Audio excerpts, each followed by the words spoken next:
This is VRTech.World, and we are here with our first apparently coffee table chat with Lee Wasilenko. Wasilenko, yeah. Sweet. Yeah, with VRdev.School, Yeah. which is conveniently at vrdev.school Uh-huh. for everyone out there who Yeah. wants to find you and access all your cool programs there, most of which currently are free. Yeah, that's right. Yeah. Um, Yeah. I've got courses for every platform, so I'm just doing having some fun making courses for everybody to get started in VR development. So I've got a course there for cardboard, gear, Oculus, and Vive so far, and adding new stuff all the time. So yeah, it's been pretty fun. You're focusing mostly on the Unity engine? So far, yeah. So yeah. far. I think it's the most accessible for newcomers, and also because what's nice about Unity is the community is huge, right? So it's not just about the engine is great, it's user friendly. A lot of people don't have scripting experience, and that's one limitation. But you can almost always find what you need to find, even if it is a scripting challenge. You can find it online. The community is huge, very helpful. Unreal is great, also a really powerful engine, amazing engine. It's just a little bit harder to find some documentation sometimes, and the community is a bit smaller. But it's also growing, especially with VR. People are really loving the Unreal Engine because of the graphic quality. The engine, the graphics rendering is great. So Well, that's yeah. what we hear time and again, is that Unity's the place to start, and then you can grow into Unreal. That's kind of how I feel too. Yeah. Yeah. So it's good to see that reflected in your school offerings. So Yeah, and it seems like that's what most people want to see. Is they want to see a Unity course, and then later on, I think there'll be more demand, and people say, okay, now let's look into Unreal a bit more. So definitely the market appeal is bigger for Unity, and then later on when you get more advanced, you can jump to Unreal. Although some people have told me that they didn't like Unity, they jumped right into Unreal, and were really comfortable there.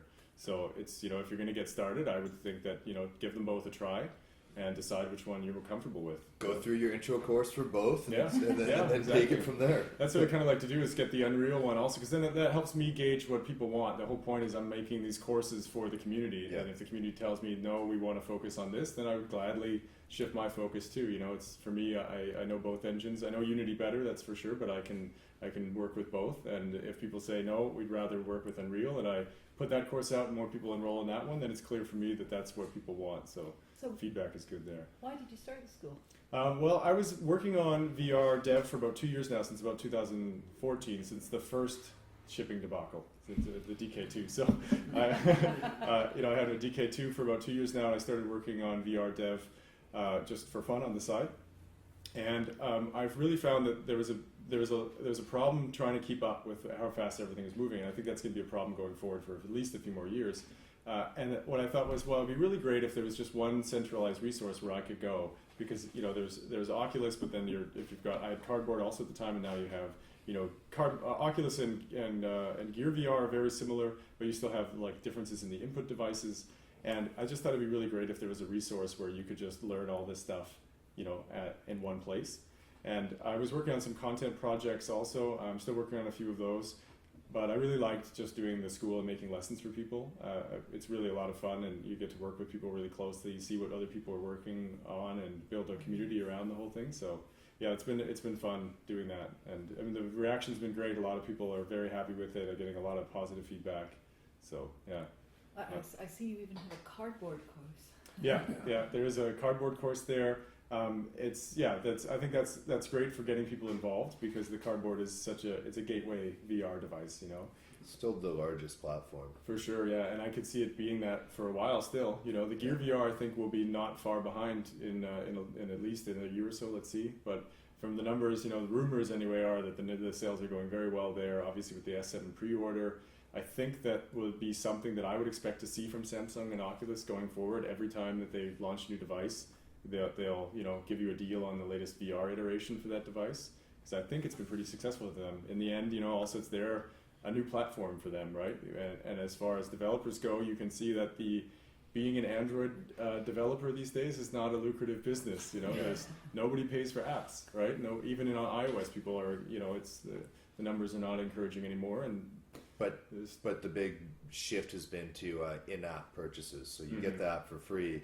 Yeah. But we're reading Game of War that the average user spends $550 a year just in in-app purchases for a free download. Right. They get you on the microtransactions. Yeah, they have to. I mean, people won't pay up front. So you see that right now. I don't know if you guys have checked out the Oculus Home and the Gear VR Home and some of the products on Steam so far.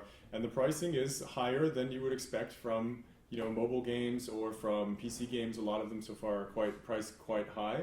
And I think that's kind of an attempt to correct the market in favor. Part of it is, the developers have to recoup their costs, and there's less, there's not millions of devices out there yet. So you've got tens or hundreds of thousands exactly. So right now you're saying, okay, you're going to pay $40 for a decent VR game, whereas if they were expecting the market to be millions, they might have priced it at 20 to get more of the market or something, or maybe even 10. But right now the thing is that it's very much an early adopters market.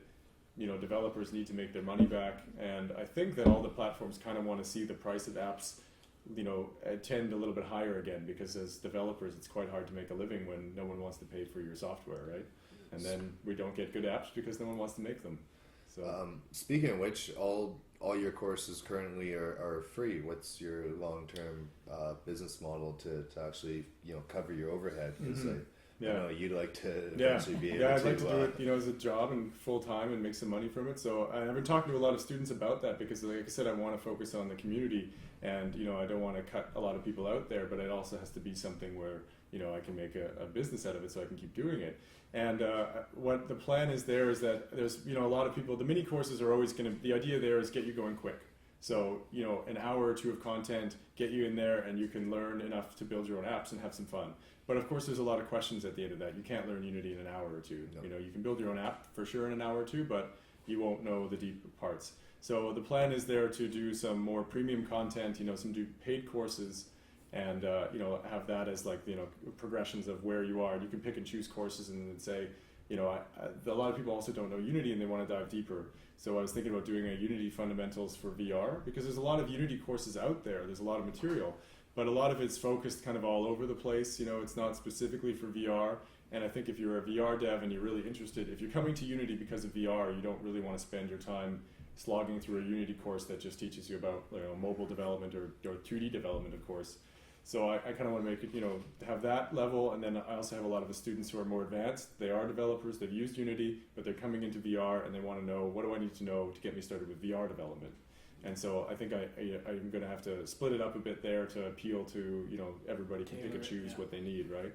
And also the way that I'm organizing with platforms, there is some platform overlap, but not enough that makes me want to do one huge VR course, because I think that if you're an Oculus Rift developer, you're probably not very interested in the details of working with cardboard.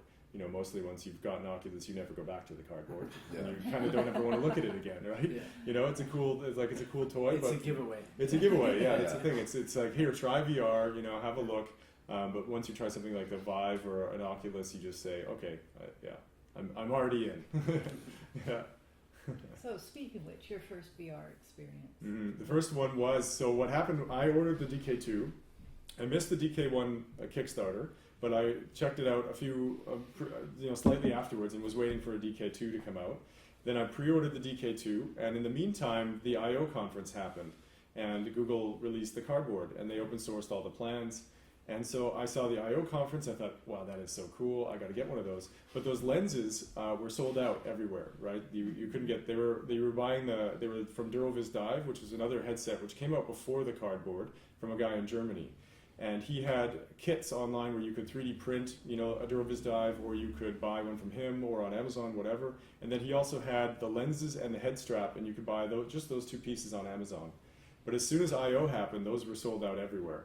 So I actually went to an astronomy supply store online, and I found the two lenses that would fit. And I then printed out, you printed out the paper, then you glued it onto a pizza box, and you cut it out with an X-Acto knife. Yeah. So I did that, and I still have my old one. At least I still have photos of it. I made a bunch of them out of cardboard, out of a pizza box, and I gave them to a lot of friends. And my first experience was the Durovis Dive roller coaster, which is this very simple roller coaster, and then it gives you this enough time that you look around. And what's funny is, the first time you put it on, you kind of go, 3D, cool. And then what happens is your head shakes a bit, and you go, wait a minute, whoa, okay. You know, because you kind of think of 3D like you're looking at it like a pair of glasses, like a viewfinder, and thinking, oh, it doesn't matter where I look, it's going to be this image. That's cool. It's 3D. That's neat. But then you realize, no, wait, this is more than that. This is me looking around, and it's changing with my view. And everybody, I put that thing on, you know, now more people are getting more familiar with it, and I've seen people using it, so they know that you can move around. But for the first few months, everybody I gave that to just looked straight, and I had to tell them, look behind you, you know. Yeah. Office chairs are great. Office chairs, yeah, the unofficial peripheral of VR, right?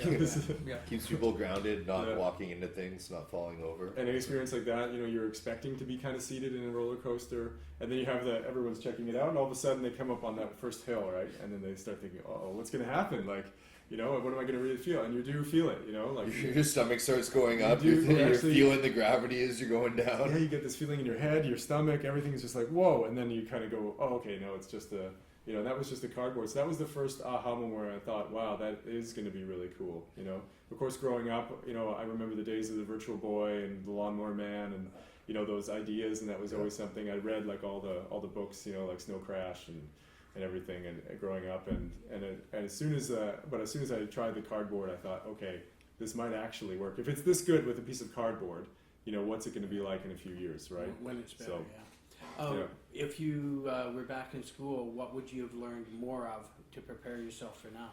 Well, so I studied engineering physics, and I studied electrical engineering and physics in Phys, and that was here at UBC, and I think I probably would have. I took a lot of computer science courses, so I didn't actually do an official computer science degree, but we're in, you know, electrical and computer engineering. So I did more low-level C programming and embedded systems.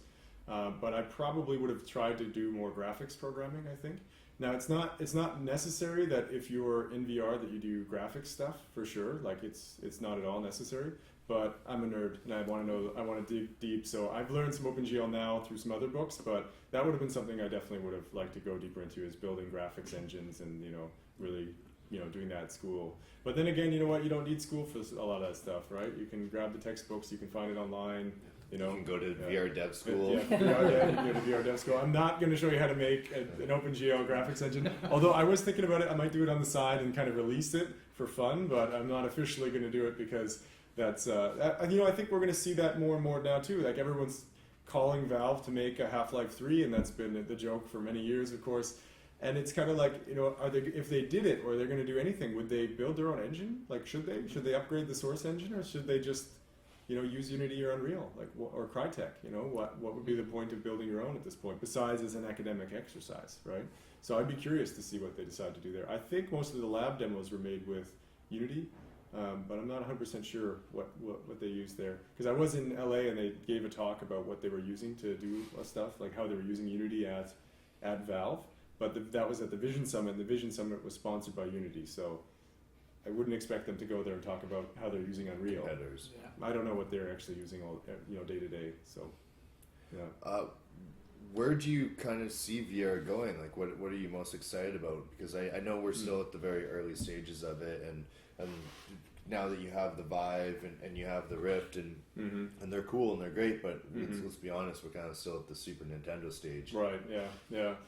Definitely room scale stuff. I mean, anytime you try anything room scale, you just go, okay, you can't go back, you know. And you know, like I got my CV1 recently, and I've had the Vive now for a while. And the CV1's a great piece of hardware, you know, like I really like the Oculus. They've done a great job there.